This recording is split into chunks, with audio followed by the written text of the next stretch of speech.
Berguru ke padan datar dapat rusa pantas berlari.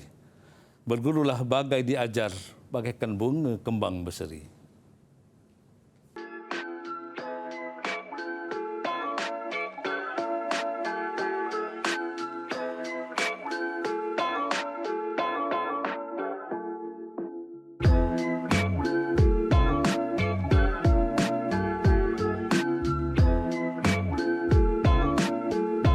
Okey, apa yang saya faham berkenaan dengan PBD sebagai seorang ibu, saya rasa PBD ini adalah bagi pentaksiran yang menggantikan sistem exam yang dekat Malaysia.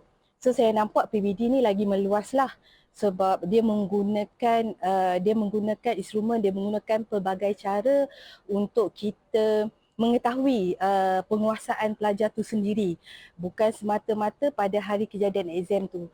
So yang saya faham PBD ni ialah dia berlaku sepanjang tahun yang semasa pembelajaran anak tu sendirilah. Bismillahirrahmanirrahim. Assalamualaikum warahmatullahi wabarakatuh.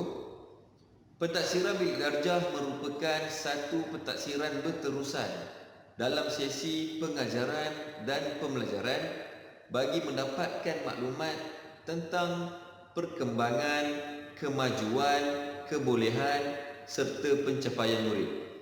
Semua maklumat yang diperoleh bukanlah tujuannya untuk memberi persaingan ataupun perbandingan antara murid, namun untuk membantu pihak sekolah dan pihak ibu bapa bagi merancang satu tindakan susulan yang lebih baik bagi murid tersebut. Pentaksiran bilik darjah adalah satu bentuk penilaian yang disediakan oleh guru untuk murid. Penilaian ini bukan hanya setakat untuk peperiksaan saja. Penilaian ini merangkumi kerja rumah, pembentangan, kerja berkumpulan dan juga soal jawab antara guru dan murid.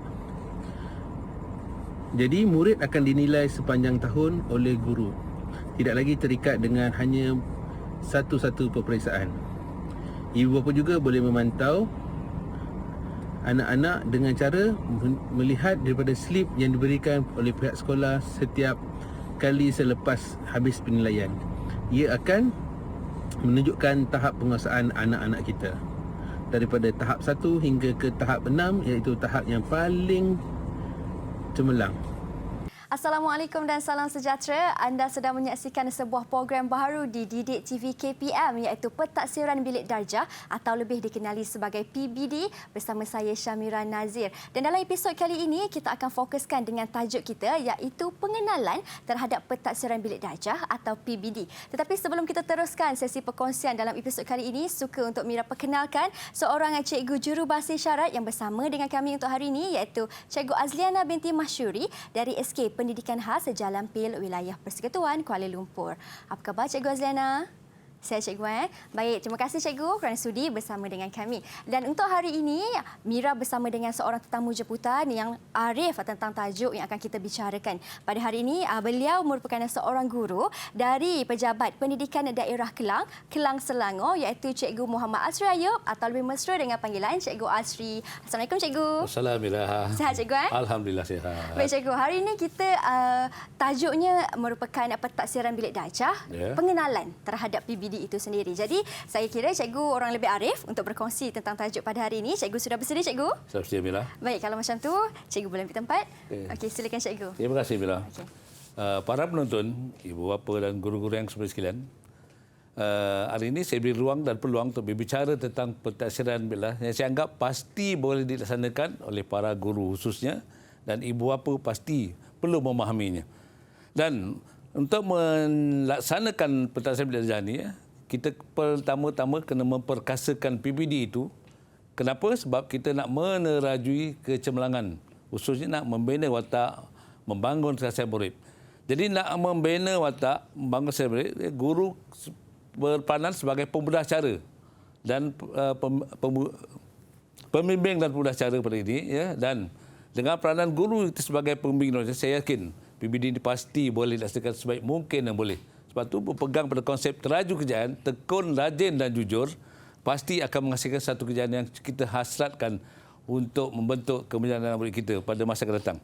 Baik, saya yakin guru hari ini, kalau dia punya roh dia dalam dirinya ada roh sebagai seorang pendidik, saya yakin dia akan percaya bahawa anak murid dia yang dididik, yang dibimbing, ya, memiliki martabat kemanusiaan. Maknanya dia percaya anak murid itu perlu diberi perhatian, diberi bimbingan bagaimana nak mengembangkan potensi mereka, bagaimana kita nak membentuk mereka sebagai seorang insan yang kita anggap insan yang berketerampilan pada masa datang. Dan yang pasti yang ketiga, kita kena yakin bahawa anak murid kita ini boleh dididik untuk menjadi manusia insan yang sempurna. Baik, untuk makluman para penonton, ibu bapa dan guru-guru, ini saya rasa rakan-rakan para penonton pun sudah mahir, dah hadam tentang konsep PBD. Yang kita faham, yang saya rasa tuan-tuan pun dah faham, PBD merupakan satu penterusan yang berterusan dalam bilik darjah, ya, yang dilaksanakan ketika sesi pengajaran dan pembelajaran dengan harapan dan tujuan. Kenapa dihasilkan? Untuk mendapatkan maklumat tentang perkembangan, kemajuan, kebolehan dan penguasaan tahap terhadap matlamat kurikulum yang dihasratkan. Jadi saya yakin, ya, dengan konsep PBD ini, ya, berdasarkan yang terkandung dalam buku Pentas Belajar, ada 3 konsep yang tuan-tuan kena ingat. Pertama, pentadsiran untuk pembelajaran, pentadsiran sebagai pembelajaran, pentadsiran sebagai tentang pembelajaran. Jadi secara ringkas saya yakin, ya, sidang penonton, ibu bapa guru, ya, faham bahawa pelajaran ini kalau untuk pelajaran dia lebih pada sikap formatif, berlaku secara terus dan belajar. Sebagai pelajaran juga dia nak mentafsir dengan murid apa yang murid belajar, apa yang murid tahu, dan tentang pelajaran juga tentang sumatif.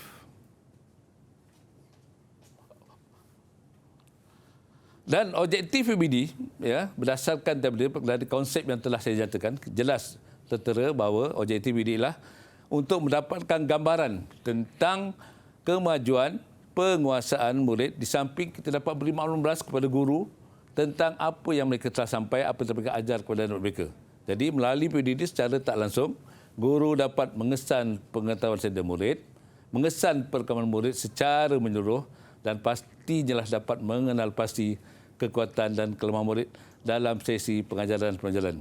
Selain daripada guru dapat mengetahui sejauh mana keberkesanan pengajaran mereka terhadap anak mereka. Dan secara langsung, guru dapat merancang kaedah PDP yang lebih sesuai untuk kemajuan anak mereka.